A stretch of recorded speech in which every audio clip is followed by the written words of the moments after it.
What if the biggest thing standing between your dreams and success is doing nothing?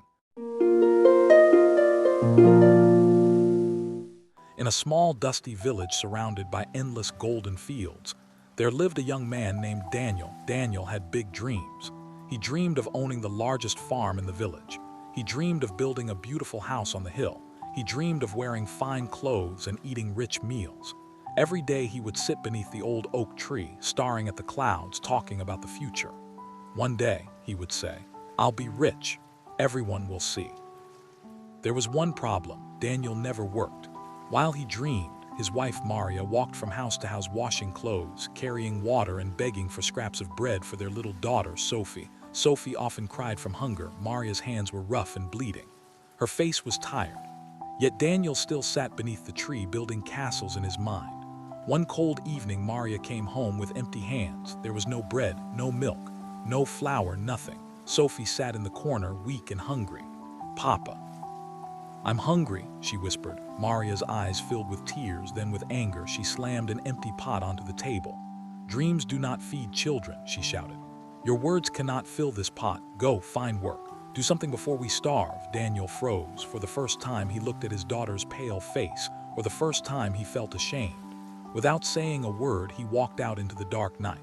The next morning before sunrise, Daniel went to the fields. He asked farmers for work. They laughed. "Work," they mocked, but Daniel begged. Finally, an old farmer handed him a shovel. "Dig."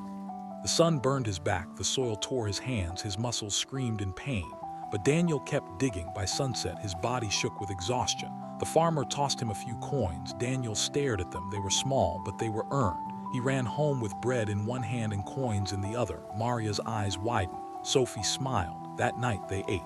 The next day Daniel returned, and the next, and the next. Every day he worked harder. Every day he brought home a little money. Still, life was hard. The bread was thin. The soup was watery. The coins disappeared quickly. One afternoon at the village well, Daniel overheard wealthy men talking. "If you want safety," one said, "save your money." Nodded. "That's the secret." He took an old glass jar and began dropping coins inside. Clink, clink, clink. Every day he added more. He felt proud watching it fill. Weeks passed, then months. The jar became heavy. One morning Daniel smiled. "Today," he told Maria, "I'll go to the market. We'll finally have enough."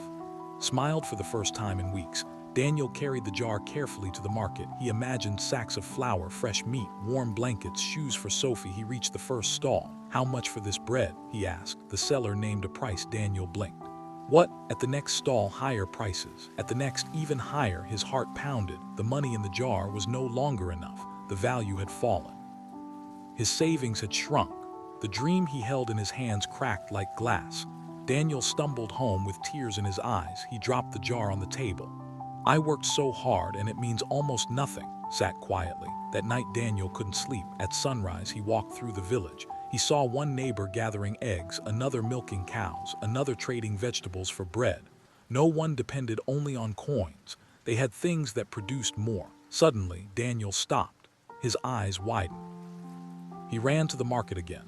This time he didn't buy bread, he bought 3 hens. Maria stared. She asked. Daniel smiled. "Trust me." Morning Daniel fed them. He built them a coop. He cleaned after them. He protected them from foxes. Days passed. Then one morning an egg. Sophie squealed with joy. "Papa, an egg." Then another. And another. Soon there were many. Maria cooked omelets. She baked cakes. Sophie's cheeks became round and healthy. Then Daniel traded eggs for milk, eggs for bread, eggs for flour. Soon he bought more hens. Then more. The small coop became a busy farm. The man who once sat under a tree dreaming now woke before sunrise and worked until dark. And his dreams, they were finally becoming real. One evening, as the family sat around a table full of food, Sophie smiled and asked, "Papa, are we rich now?" Daniel laughed softly and kissed her forehead. "We are richer than before, my little girl." Looked at Maria and said, "I learned something important. Money hidden in a jar can lose its power.